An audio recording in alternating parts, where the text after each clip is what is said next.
Today we are going to discuss the Codeforces round 26 C1 magnitude easy version. Okay, you're given an array of length n and you're supposed to iterate through every element of the array and do one of the following two operations. In one operation you can simply add the element of the array to a variable c which is initialized with 0, or in the second operation you can add with a and take a mod of it. So you can modify c as c equals to c plus a of I, or you can modify c as c equals to c plus a of I and then take a mod of it. So these are the two operations that are allowed, and you have to perform this operation for every element of the array. Now the task is to find the maximum possible value of c. So how will we do it? So obviously this is the input format. The first line is the number of test cases. You will take in input the number of test cases, then take in input the n, the size of the array, and then you will loop and you will take in the input the contents of the array a1 a2 a3 up to n, and the value of any element of the array can vary from minus 10 power 9 to 10 power 9, and it says that the value of n is not exceeding 3 times 10 power 5. It means we can have O of n or O of n log n solution. We cannot have a solution of O of n squared. So we have to focus on improving time complexity as well. Here is one of our input. So this it's 10 minus 9 minus 3 and 4.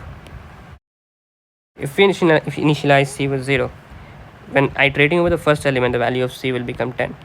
No matter if you use this option or this option, the value is going to be 10, right? If you are here. Now when you come here, it becomes 1, right? 10 plus minus 9. No matter whether you use the first option or the second option, it's still gonna be 1. If you use the option first, you will get negative 2. Yeah, and if you use the option second, you will get positive 2. Yeah. Now when you come here, again you will get 2, no matter whether you use the first option or the second option, and here you will get 6.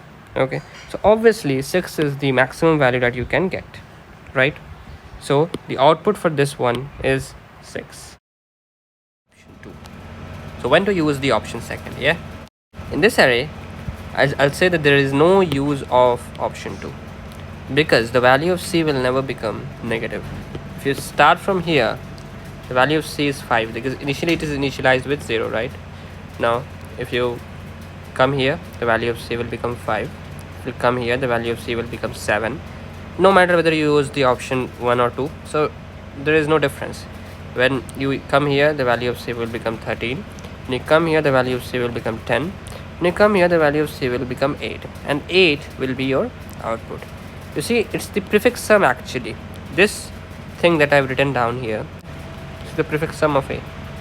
Let's discuss this case. Here, using option 2 will make a difference. The value of c when you come on the first element is 5.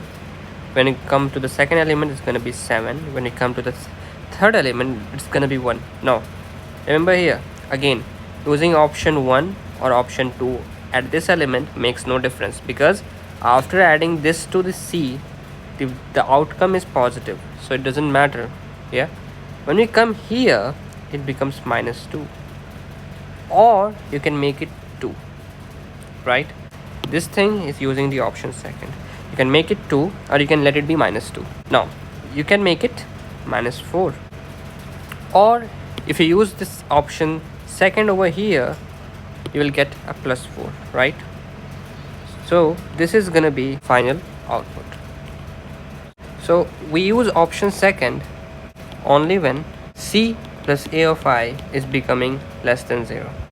Then for the next element, what we do is we do c plus a of I, we take the mod. That's the only case when using option second makes sense. Now the question is, how many times do we need to use it? If you think properly, we will need to use option second only once. Okay, let's discuss it with this example only. Okay, let's use option second twice in this. So 5, 2, minus 6, minus 3 and minus 2. Okay, so it is 5, it's gonna be 7, the value of c, it will become 1. No, till here it's fine, right? Here it will become negative 2. Let's make it 2. Okay, now if you add this up, you will come 0. the output would be 0, right? Output will become 0.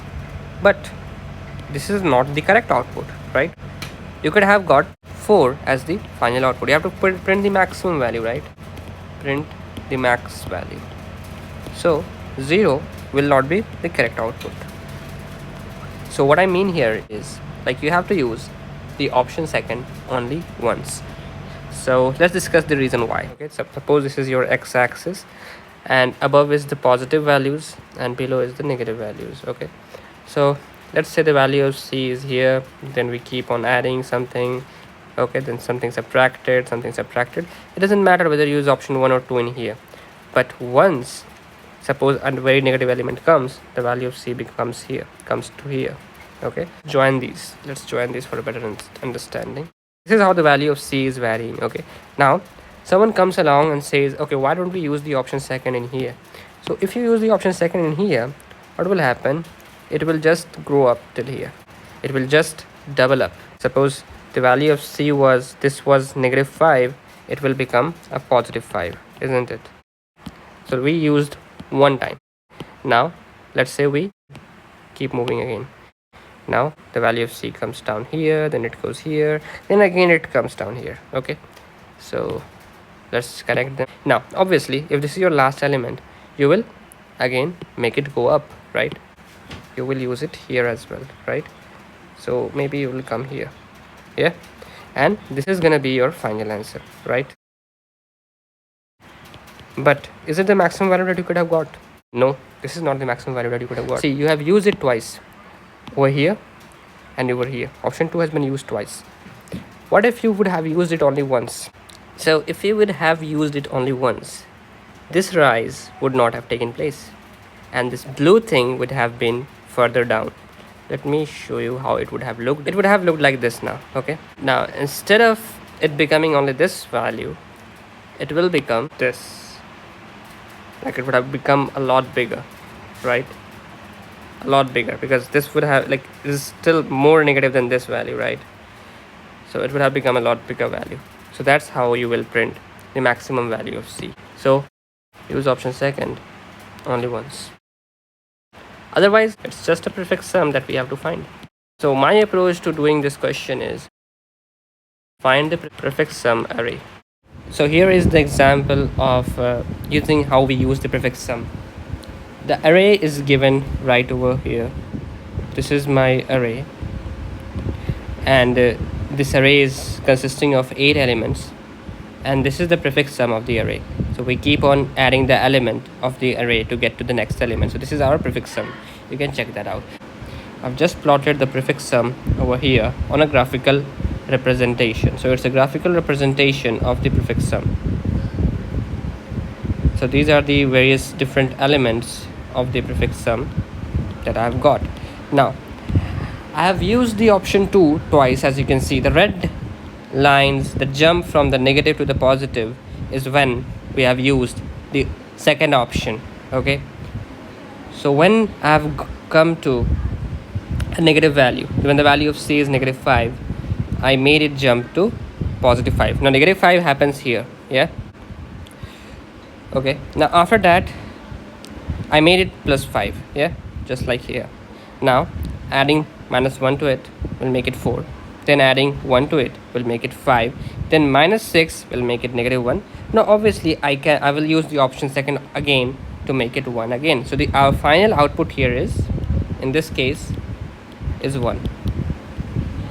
And this is when I have used the second option where we are doing c is equals to c plus a of I, and we take the mod value. This is when I'm using this option twice. Now let's see it if we use it only once. If we use it only once, we just do the prefix sum, yeah, and when we get a very large negative value, we make the jump. When we get a very large negative value, we make the jump, and we make the jump only once, because there is no point in coming down here. There was no point in coming down and going up when we move down again. This part where we move down is better here. If you have moved down already, why not attach it here rather than here? So there is no point of jumping backward up and again coming down. So you have to decide where you have to make the jump. And now you have to make the jump only once. So you will make the jump only once. So you have to decide in your prefix sum which value is the most negative. And as you can see, the value which is the most negative is actually the last term. It needs not to be the last term always, but here in this example of ours, it's the last term that's most negative. So it makes the sense to make the jump here only. Yeah. So we will first calculate the prefix sum. After calculating the prefix sum, we'll search for the most negative element in the prefix sum. We will search for the most negative element in the prefix sum, and here we got negative 11. Now if there was no jump, our answer would have been, if there was no option of using c equals to c plus a of I taking mod, if there was no option of using the second option, then our answer would have been minus 11, right? Now we know we can use this thing once, so what we will do is we're gonna make this jump. Now this jump is of 2 times the mod of the most negative value. So this is 11 and this is 11 again. Yeah, so the answer will be the last element of the prefix sum plus 2 times the absolute value of the most negative element in the prefix sum. That would be the answer. Let's see its coding implementation. So this is the code that I wrote in the contest. So first of all, this is the user input. As you can see, this is user input, and this is me declaring a vector. This is C++ code, and we take in input the array. Then here I have declared the prefix sum array, and we calculated the prefix sum. And now we are storing the minimum value in the prefix sum in the variable called mn. Okay, the minimum value of the prefix sum is stored in the value mn. Now only if the minimum value in the prefix sum is negative, only if the negative value is there, we are going to do the last element of the prefix sum plus 2 times the absolute value of that element, right? Just because the rise was 2 times, right? 2 times of the most negative value, that was the rise, the total rise, hence we are doing it like that. Otherwise we will just print out the prefix sum. The question was just about finding the prefix sum. If there is no negative element in the prefix sum, we don't need a jump.